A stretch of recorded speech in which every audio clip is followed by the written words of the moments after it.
L'une d'entre elles nécessite que les hommes qui désirent continuer à vivre sur leur planète y soient particulièrement attentifs.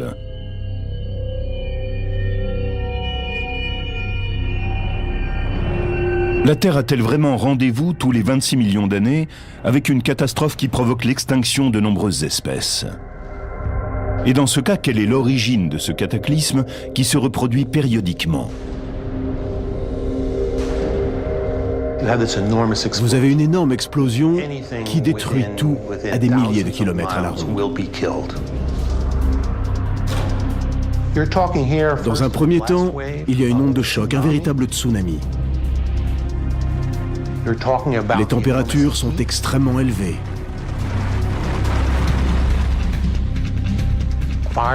Des incendies se déclarent sur toute la surface du globe. Puis vient l'obscurité. Il y a plusieurs millions d'années, d'énormes objets ont frappé la Terre et provoqué de véritables désastres.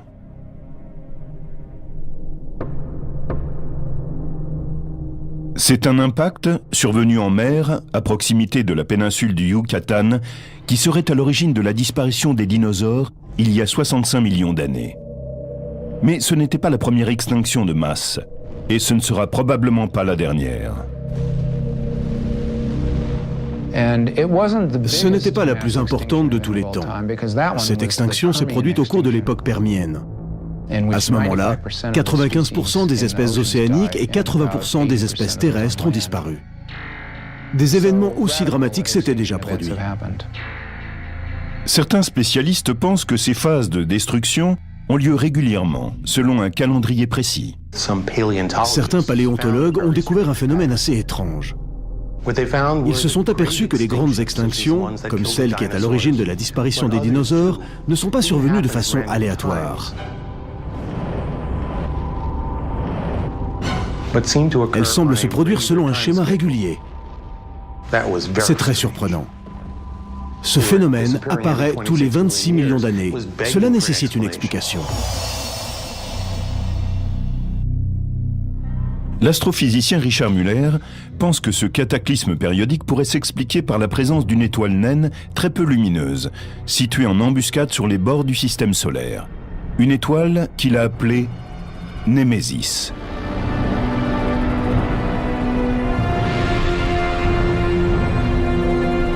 Selon sa théorie, Némésis serait un compagnon du Soleil qui n'aurait pas encore été découvert.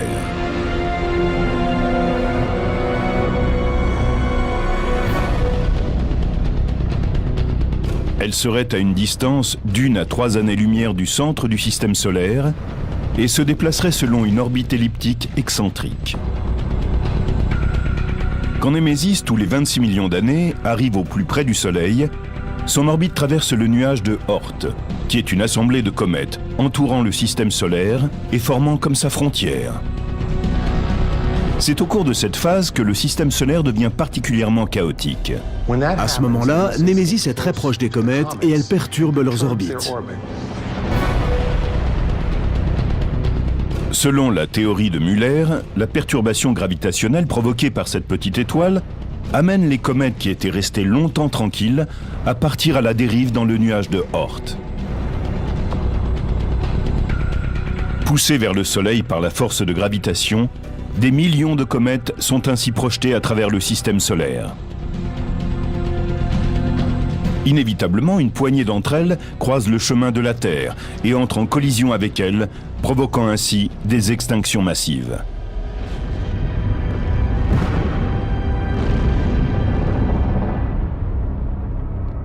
L'affirmation que le Soleil possède un compagnon que l'on n'aurait pas encore découvert est sujette à controverse.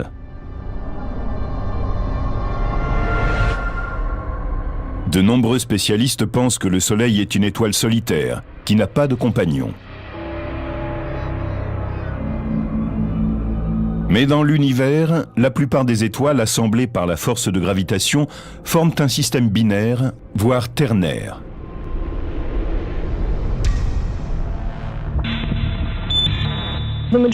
La majorité des étoiles de notre galaxie fait partie de systèmes de 2 ou 3 étoiles. Donc, l'idée que le Soleil pourrait être un élément d'un système binaire n'est pas insensée. C'est même une hypothèse intéressante. En admettant qu'en effet le Soleil appartienne à un système binaire, jamais on n'a observé une aussi grande distance entre deux compagnons que ce que suggère l'hypothèse de Muller à propos du Soleil et de Némésis. Muller avait besoin d'une preuve de l'existence de Némésis. En 1997, une équipe du Jet Propulsion Laboratory de la NASA possède enfin les moyens technologiques qui doivent lui permettre d'élucider la question. Équipés de rayons infrarouges, les chercheurs de l'Université du Massachusetts sont chargés d'effectuer un relevé du ciel qu'on va appeler le TOMAS et de découvrir des étoiles jusque-là inconnues. Ce programme était destiné à localiser des corps célestes encore inconnus dans notre galaxie et sur ses bords. Il devait aussi les dater. Il prit pour cela plus de 2 millions d'images.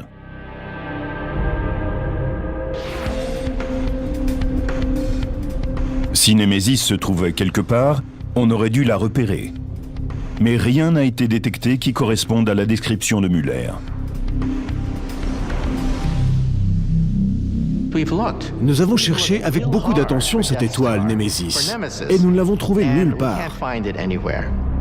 Mais Muller n'est pas surpris que la mission TOMAS n'ait pas trouvé sa Némésis. Si Némésis est une étoile brillante comme le Soleil, il doit y avoir entre eux une distance de près d'une année-lumière, afin que l'orbite de Némésis dure 26 millions d'années. Son mouvement est très faible. Il n'est donc pas étonnant qu'elle ait échappé aux chercheurs d'étoiles conventionnelles. Il se peut aussi que Némésis soit une naine brune. Ces étoiles sont beaucoup plus petites que les naines rouges et possèdent une orbite très excentrique. Une naine brune se déplacerait la plupart du temps loin de la Terre, hors de portée du regard des astronomes.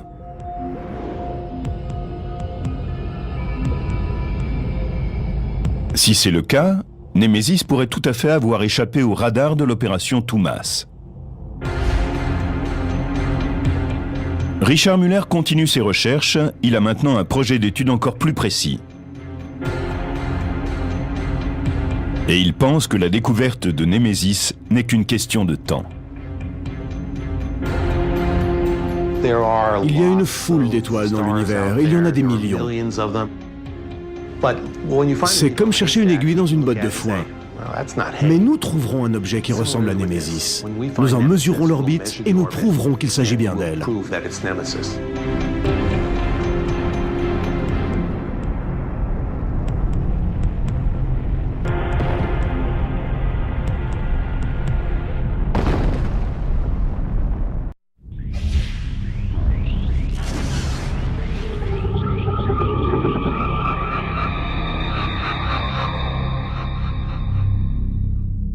Parmi toutes les énigmes de l'univers, la plus séduisante et la plus controversée est peut-être la possibilité de voyager à travers le temps.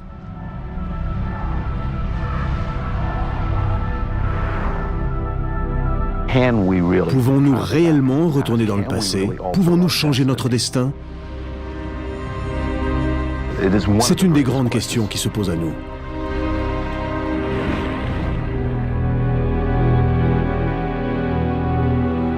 En 1955, Ronald Mallett n'avait que 10 ans quand son père meurt d'une crise cardiaque. Dévasté par la douleur, le jeune garçon cherche un moyen de revoir son père et peut-être cette fois de lui sauver la vie. Un an après sa mort, je suis tombé sur le livre de Wells, La machine à explorer le temps, et cela m'a sauvé. Je me suis dit que si je parvenais à construire la machine dont parlait l'auteur, je pourrais retourner dans le passé, essayer de revoir mon père et le sauver. C'est devenu une obsession. Il fallait que je construise cette machine.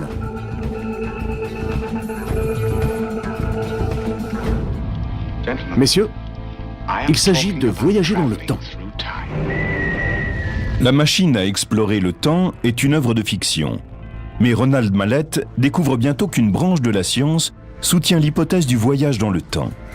Et la principale figure dans ce domaine n'est nul autre qu'Albert Einstein. Einstein a élaboré une théorie selon laquelle l'espace et le temps sont liés. L'espace-temps serait comme un tissu ou une feuille de papier.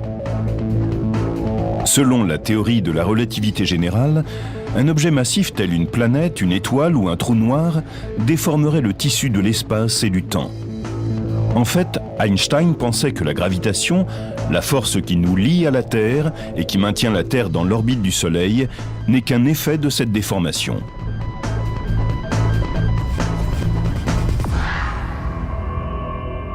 Pour Ronald Mallett, cette idée d'un univers qui se déforme possède des implications assez magiques. En effet, si on arrive à générer suffisamment d'énergie pour tordre le temps et former une boucle, on pourrait peut-être créer un passage qui permettrait d'aller dans le futur et dans le passé. La théorie d'Einstein nourrit la quête de Ronald Mallett, qui veut apprendre à construire sa propre machine à remonter le temps. Mais à l'époque, il ne peut pas s'en ouvrir auprès de spécialistes. Il ne serait pas pris au sérieux. En réalité, j'ai travaillé sur un autre sujet, les trous noirs. Ils m'ont permis de comprendre comment la théorie d'Einstein s'appliquait au temps et à toute notre réalité. C'est une idée folle, mais elle était respectée. J'ai bâti ma carrière en étudiant ce domaine et en étant capable d'utiliser la théorie de la relativité générale d'Einstein. Les trous noirs, rémanents massifs d'une étoile qui s'est effondrée, ont une force gravitationnelle qui peut leur permettre de distordre l'espace-temps, ce qui est exactement ce que Ronald Mallett voulait faire. Mais comment pouvait-il créer en laboratoire un impact qui génère suffisamment de matière pour déformer l'espace-temps? Pour trouver l'inspiration, Mallett se tourne de nouveau vers Einstein et vers son équation la plus célèbre, E égale mc2, qui montre que la matière et l'énergie sont des formes différentes de la même chose. Si l'on suit la théorie d'Einstein, la lumière qui est de l'énergie devrait pouvoir déformer l'espace-temps comme le fait un objet qui a une masse. Nous sommes habitués à l'idée selon laquelle la force de gravitation est créée par la matière. Mais selon la théorie d'Einstein, la lumière peut créer de la gravitation. C'est là-dessus que se base mon travail. En d'autres termes, si la gravitation peut affecter le temps et que la lumière peut créer la gravitation, la lumière peut affecter le temps.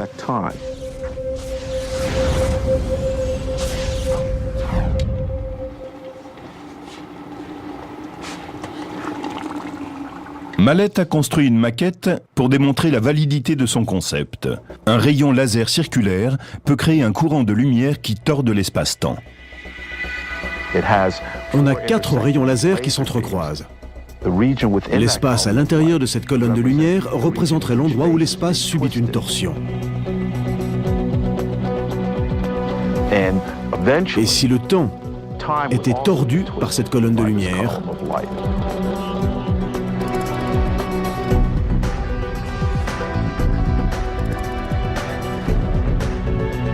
eh bien cela nous permettrait de retourner dans le passé.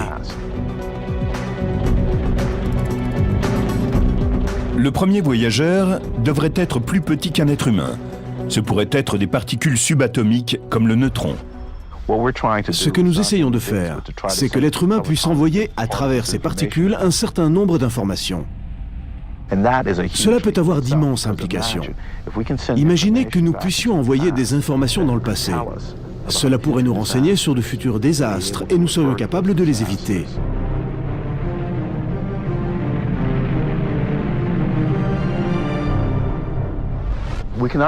Pour comprendre comment le rayon laser circulaire peut tordre l'espace-temps, faisons une comparaison grâce à cette tasse de café. Le café qui est dans cette tasse est comme un espace vide, et cette cuillère sera le laser circulaire. Que se passe-t-il quand la cuillère tourne le café? Il se met à tourner. C'est ce que fait le rayon laser avec l'espace vide, et nous pouvons en voir l'effet. Plus nous tournons vite, plus le café est projeté vers les bords. Dans le cas du laser, dont le rayon est circulaire, nous plaçons une particule, un neutron, à l'intérieur.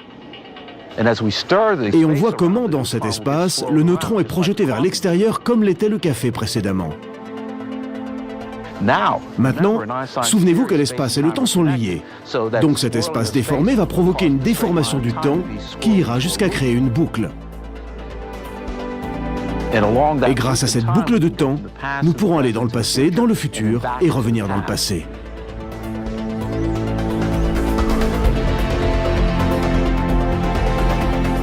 La science-fiction a décrit des machines à explorer le temps qui permettent de voyager librement dans le futur et dans le passé.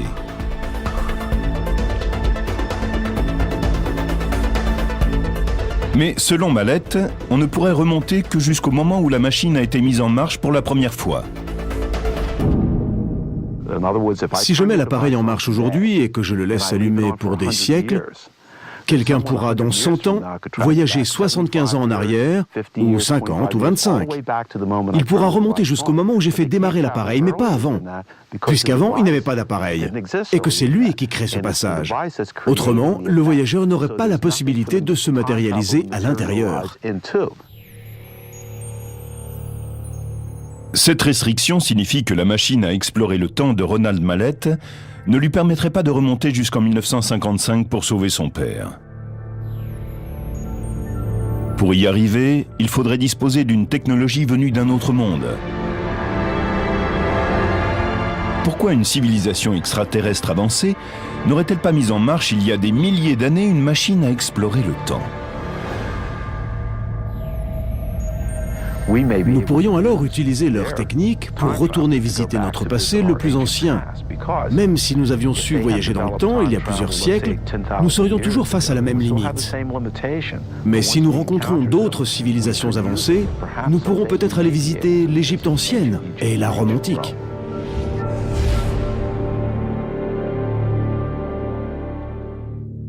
Pour l'instant, Ronald Mallett se consacre à la construction de sa machine à explorer le temps.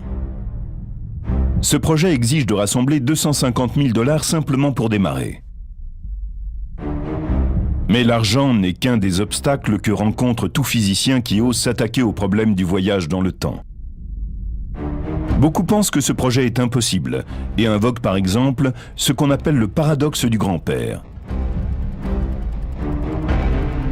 Imaginez, vous remontez dans le passé et vous tuez votre grand-père avant qu'il ne rencontre votre grand-mère. Dans ce cas, vous n'auriez jamais pu naître. Donc il ne vous serait plus possible de revenir dans le présent. Une boucle est créée de ce qui est possible et impossible, et de ce qui s'est passé et de ce qui ne peut plus se passer. Mais selon Ronald Mallett, les progrès récents de la physique permettent de penser que ce paradoxe ne constitue pas vraiment un problème. De nombreux physiciens à l'heure actuelle sont convaincus que notre univers n'est qu'un des nombreux univers parallèles existants. Donc en retournant dans le passé, nous pourrions entrer dans un univers parallèle ou changer certains événements anciens sans affecter l'univers présent. Nous pensons que le fleuve du temps peut connaître des tourbillons. Grâce à eux, vous pourriez remonter dans le passé et rencontrer vos parents avant même votre naissance, ou vous partager entre deux courants et changer le passé pour créer un univers alternatif. Aujourd'hui, ces théories sont à la pointe de la physique moderne.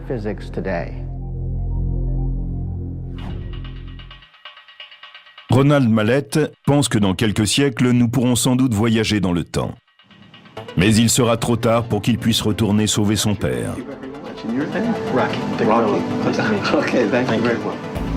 Rappelez-vous que cet espace est présent tout autour de nous. Malgré tout, il a peut-être ouvert aux générations futures une porte vers un nouveau monde.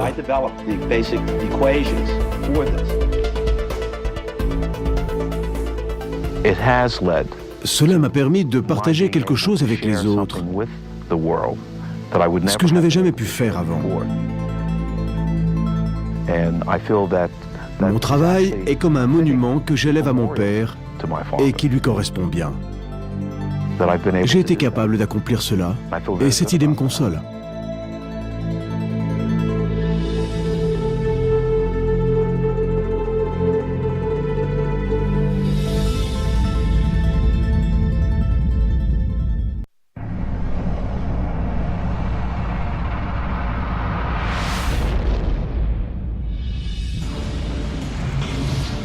À la naissance de l'univers,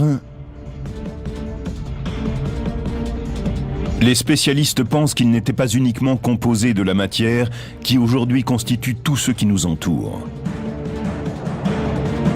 Selon eux, il existait une quantité presque équivalente d'antimatière, une jumelle de la matière, maléfique et insaisissable. Si on remonte au tout début de l'univers, il s'avère qu'il était fait de matière et d'antimatière. À chaque particule correspondait une antiparticule. Cela semble un peu fou et pourtant c'est la réalité. L'antimatière n'est pas de la science-fiction.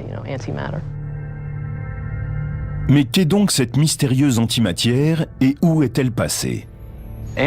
L'antimatière est exactement comme la matière. Simplement, elle possède une charge complètement différente.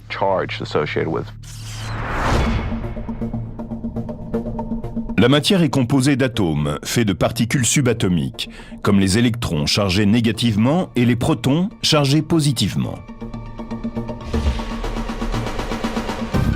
L'antimatière représente exactement le contraire. Ces deux éléments ont la même masse, mais des charges électriques opposées. Le proton est une particule chargée positivement, c'est le noyau de l'atome. L'antiproton serait donc un proton chargé négativement, qui aurait la même masse que le proton. Dans l'univers, les particules et les antiparticules sont poussées les unes vers les autres.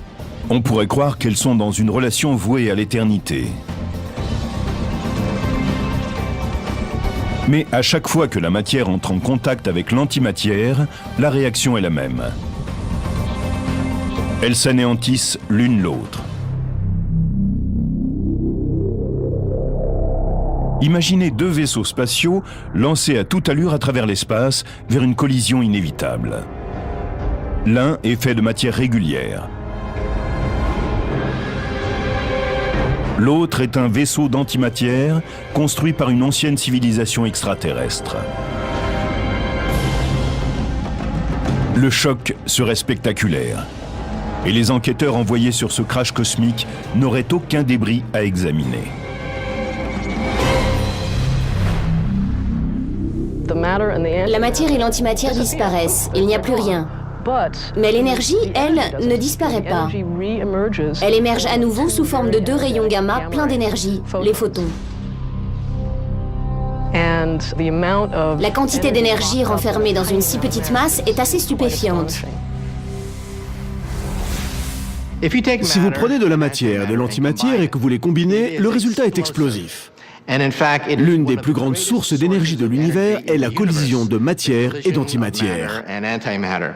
Ne mettez jamais d'antimatière dans votre poche si vous êtes conscient de ce qui est bon pour vous. L'antimatière est très volatile, et dans sa rencontre avec la matière, elle pourrait être une source phénoménale d'énergie si nous savions comment l'exploiter. Pour avoir une idée de la quantité d'énergie emmagasinée dans la matière, imaginez un instant que ces deux poignées de sable soient l'une de la matière et l'autre de l'antimatière, et que vous les mettiez ensemble. Elles s'anéantiraient en produisant de l'énergie. En quelle quantité? Assez pour fournir de l'électricité à toute la Californie pendant une semaine.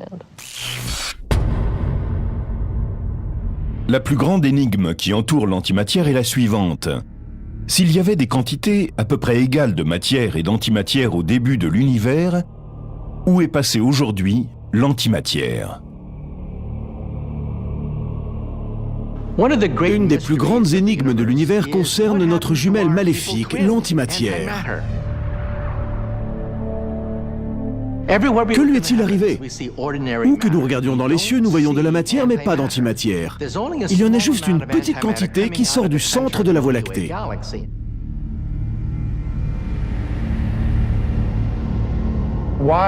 Pourquoi l'univers semble-t-il être fait entièrement de matière et pourquoi n'y voit-on guère d'antimatière? C'est un mystère.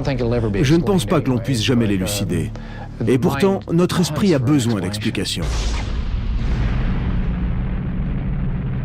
Peut-être y avait-il un peu plus de matière que d'antimatière lorsque l'univers est né. Quand les particules et les antiparticules sont entrées en collision, elles se sont livrées à un combat sans merci, et seul un petit pourcentage de matière a survécu. Ces particules représentent les vétérans de notre plus vieux champ de bataille. Pour 1 milliard d'antiprotons, nous avons besoin d'1 milliard et 1 proton. Le milliard d'antiprotons détruit le milliard de protons. Et il nous reste un proton.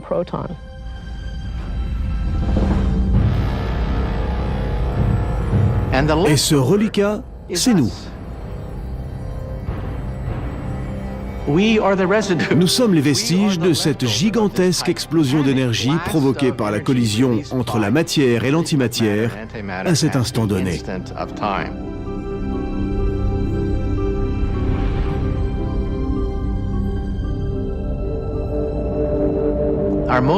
Les théories les plus avancées ne peuvent expliquer pourquoi il y avait au départ ce déséquilibre entre la matière et l'antimatière. Mais si cela n'avait pas été le cas, nous ne serions pas ici.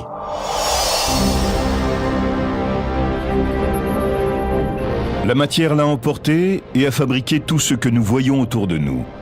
Mais pourrait-il exister des galaxies lointaines ou des régions de l'espace où l'antimatière serait prépondérante ? Il se peut que des galaxies soient composées à 99% d'antimatière, de même que la nôtre n'est que matière. Et si une galaxie d'antimatière fonçait sur une galaxie de matière, il y aurait une explosion où elles seraient toutes les deux réduites à néant dans un éclair éblouissant de lumière et d'énergie. Aussi étrange que cela paraisse, les spécialistes ont appris à créer de l'antimatière en laboratoire, dans des accélérateurs à usage médical.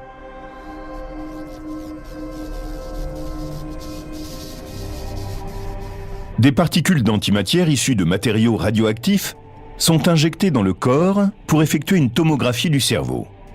C'est ce qu'on appelle un PET scan. Beaucoup de gens ne réalisent pas que quand ils vont à l'hôpital pour un PET scan, on leur injecte une source d'antimatière.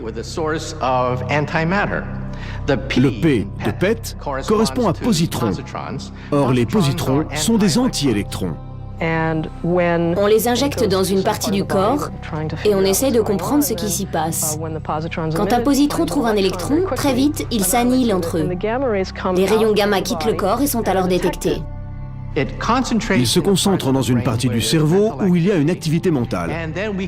Ensuite, nous pouvons détecter l'émission de radiation de positrons. Cela permet aux tomographies du cerveau de nous présenter des photos magnifiques du cerveau en train de penser. Et c'est l'antimatière qui permet cela. L'antimatière a permis de percer les secrets du cerveau humain, qui doit à son tour comprendre l'énigme de l'antimatière. Nous ne savons pas pourquoi l'univers est fait de matière et d'antimatière. Mais rien qu'en posant la question, nous avançons déjà. Chaque chose en son temps.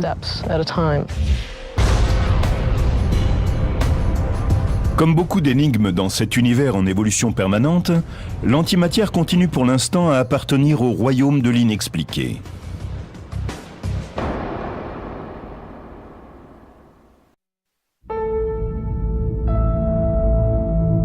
Mars a toujours eu partie liée avec le mystère.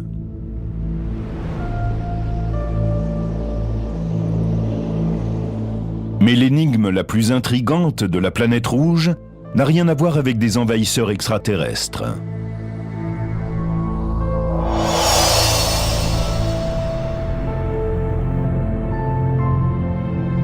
D'après certaines preuves scientifiques, Mars autrefois ressemblait à la Terre, car elle possédait un élément clé pour que la vie puisse exister,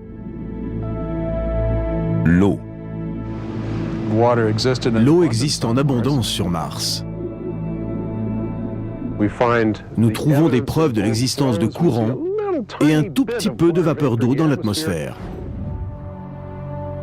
Il y a même des paysages qui ressemblent à d'anciennes vallées fluviales et à des plaines alluviales.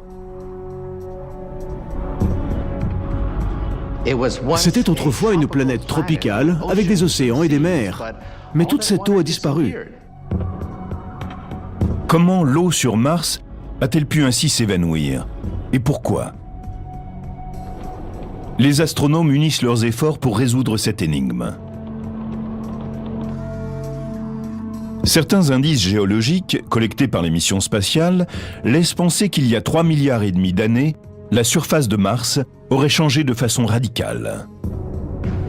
La planète, autrefois tempérée, serait alors devenue un endroit glacial, sec, d'où l'eau avait disparu. Mais cela ne nous indique pas où cette eau était localisée, ni pourquoi elle s'est évaporée. Mars n'a plus d'eau depuis très longtemps.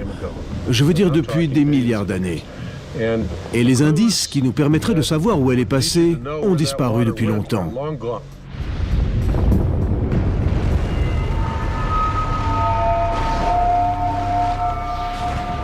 Une série d'événements semble avoir changé radicalement le paysage de Mars.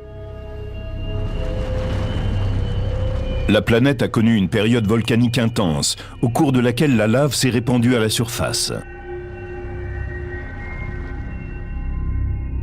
Quand cette phase s'est achevée, le cœur de fer en fusion s'est solidifié. Les spécialistes ignorent pourquoi, mais très vite ensuite, Mars a perdu son champ magnétique et sa couche protectrice d'ozone. L'atmosphère était exposée à des vents solaires produits par le Soleil qui étaient assez puissants. Durant des millions d'années, les vents solaires ont balayé sauvagement la planète et décapé toute l'atmosphère qui pouvait rester.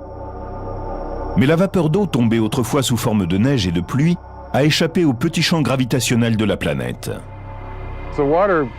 L'eau est apportée dans l'atmosphère sous forme de vapeur d'eau. Elle est bombardée par des rayons ultraviolets qui peuvent diviser l'eau, H2O, en hydrogène et oxygène. L'hydrogène, qui est le gaz le plus léger que l'on connaisse, dérive jusqu'à la limite extérieure de l'atmosphère. Et là, il est balayé par les vents solaires.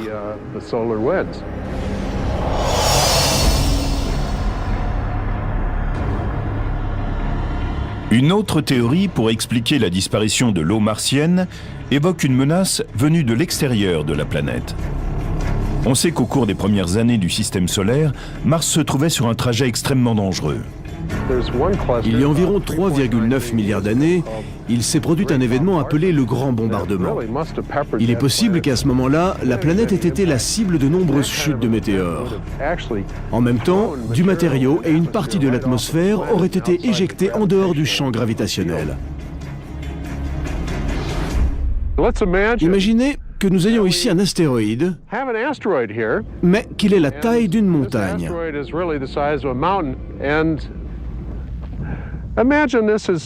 Maintenant, voici qu'il file dans l'espace à très grande vitesse.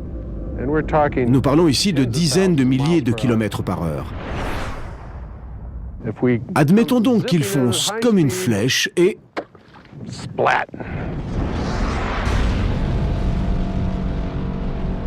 il est isolé dans l'espace. Une partie va s'effondrer, une autre va se transformer en gaz atmosphérique qui s'éparpilleront dans l'espace et qui seront perdus. Une autre réponse à cette énigme martienne est peut-être cachée dans les profondeurs de la planète rouge. Une partie de son eau s'est combinée avec du dioxyde de carbone pour former les calottes polaires glacées, épaisses de 3 km, ainsi qu'un permafrost qui couvre une grande partie de la surface de Mars. Et nous avons la preuve que de l'eau coule toujours sous la glace. La plus grande partie de l'eau martienne s'est enfoncée sous la surface. Une certaine quantité a sans doute migré à des profondeurs où la température est assez élevée pour qu'elle puisse demeurer à l'état liquide.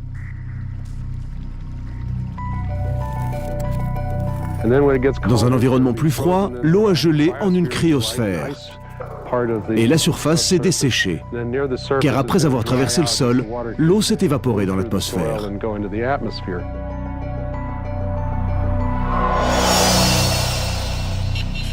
Peter Smith, spécialiste de l'Université d'Arizona, est très impatient de résoudre l'énigme de la disparition de l'eau sur Mars. Voilà. Je creuse ici pour vous montrer ce qui se passe quand on arrive en dessous de la toute première couche qui compose la surface et qu'on descend encore un peu. Parce que c'est exactement ce que nous allons faire sur Mars. Peter Smith est le principal chercheur de la NASA pour la mission Phoenix sur Mars. Cette sonde robotique n'a qu'un seul objectif, se poser sur Mars et suivre la trace de l'eau. Qu'est-il arrivé à cette eau? Elle a pu geler et se transformer en de la glace souterraine ou en eau liquide au sein d'aquifères. C'est ce que nous allons chercher en utilisant des ondes radio, des radars, afin de pénétrer la surface et de localiser ces réservoirs d'eau. Smith pense que cette étendue dans les environs de Wilcox, dans l'Arizona, ressemble à ce que les spécialistes trouveront en grattant la surface martienne. La surface est salée et desséchée, mais à 12 cm de profondeur, on trouve une argile très humide qui est comme un réservoir d'eau. C'est un véritable écosystème qui entretient la vie dans ces argiles et ces sols humides. Quand il pleut, l'eau reste en surface et l'on peut observer de petites flaques où sont emprisonnées des crevettes que l'on retrouve aussi dans le sol. Nous pensons que dans certaines régions de Mars, on trouve la même chose sous la surface, en particulier dans la zone de permafrost. Pourrions-nous découvrir un écosystème semblable aux alentours de la glace qui a fondu avec les changements de climat? Et pourrait-il abriter certaines formes de vie martienne?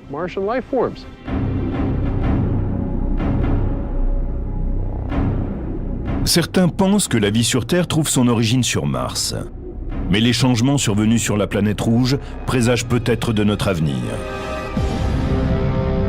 Si cette hypothèse est vraie, en trouvant de l'eau sur la planète rouge, nous découvrirons peut-être nos origines cosmiques et notre avenir.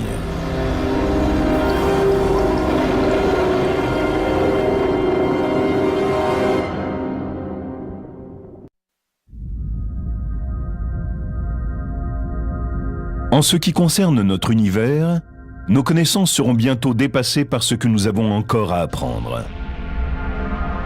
Mais il nous reste à résoudre la plus grande de toutes les énigmes de l'univers.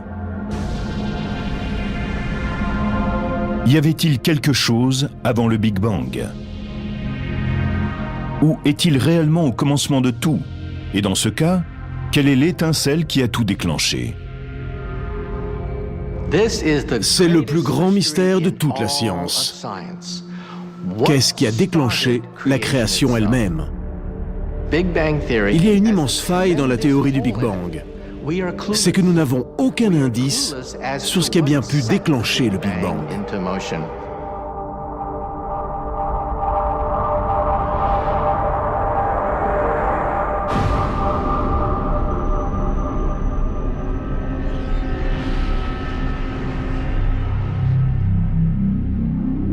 Le Big Bang est un modèle cosmique, élaboré pour expliquer la naissance de notre univers il y a 13,5 milliards d'années.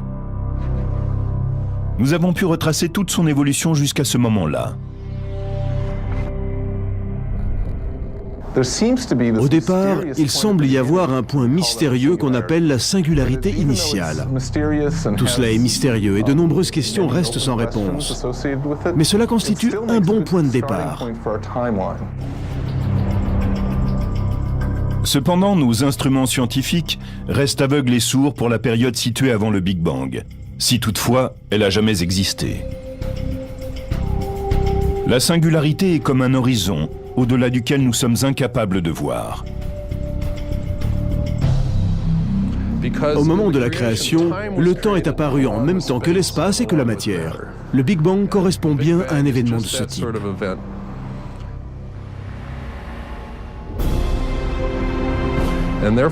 Et il est impossible de savoir ce qui a bien pu se passer avant cela.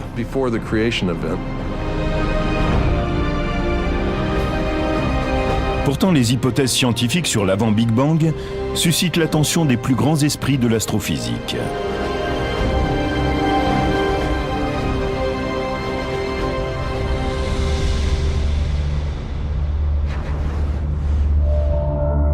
Certains théoriciens pensent que notre univers fait l'expérience de grands Big Bang à intervalles réguliers. Selon ce modèle cyclique, tous les billions d'années, il y a un Big Bang après lequel l'univers se développe pour s'effondrer ensuite de nouveau et céder la place à un nouveau Big Bang. Il existe des voies intéressantes qui peuvent nous mener à l'histoire de l'univers antérieur. La fin d'un univers peut générer le début d'un autre. Il se peut qu'il n'y ait jamais rien eu d'antérieur au Big Bang et qu'il n'y ait jamais eu non plus de créateur.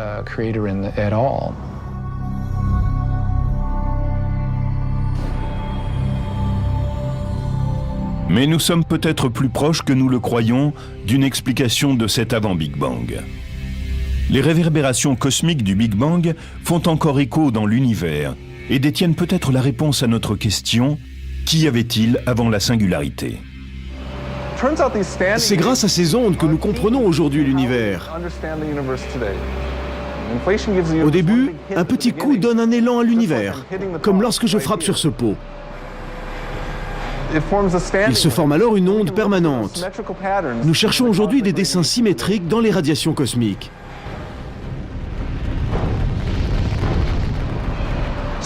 Nous envoyons nos satellites, nous observons la radiation, les ondes symétriques permanentes.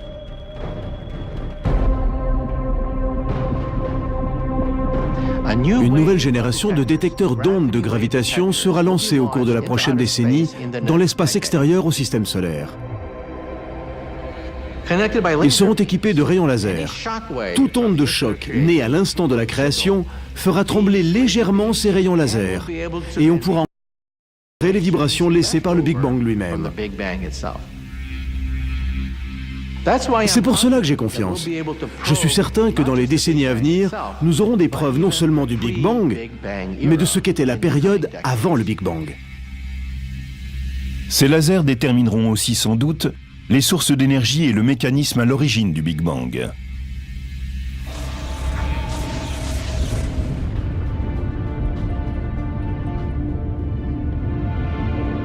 Si nous ne luttons pas pour résoudre le plus grand de tous ces mystères, comment pouvons-nous espérer comprendre l'univers? Si nous obtenons une réponse à cette énigme, cela suscitera plus de questions encore. Nous faisons des progrès. Certains mystères peuvent être résolus, mais il y aura toujours de nouvelles énigmes.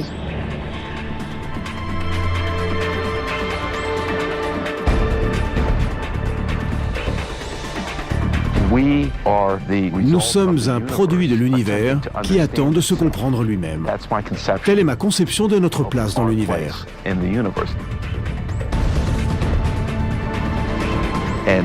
C'est pourquoi il est si difficile de comprendre tout cela.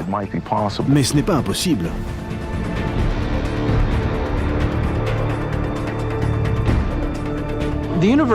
L'univers est en évolution constante. Mais les lois de la physique, elles, sont immuables. Elles ne changent pas. C'est ce qui nous fait espérer que, sortis de ce chaos, nous pourrons expliquer comment tout a débuté.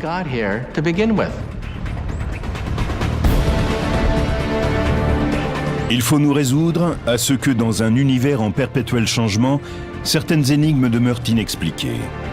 Mais nous sommes de plus en plus près de découvrir la clé des anciens secrets, la clé de notre passé et celle de notre chemin vers le futur. La science donne un sens à tous les phénomènes, et il lui reste beaucoup à découvrir sur les énigmes de notre vaste univers.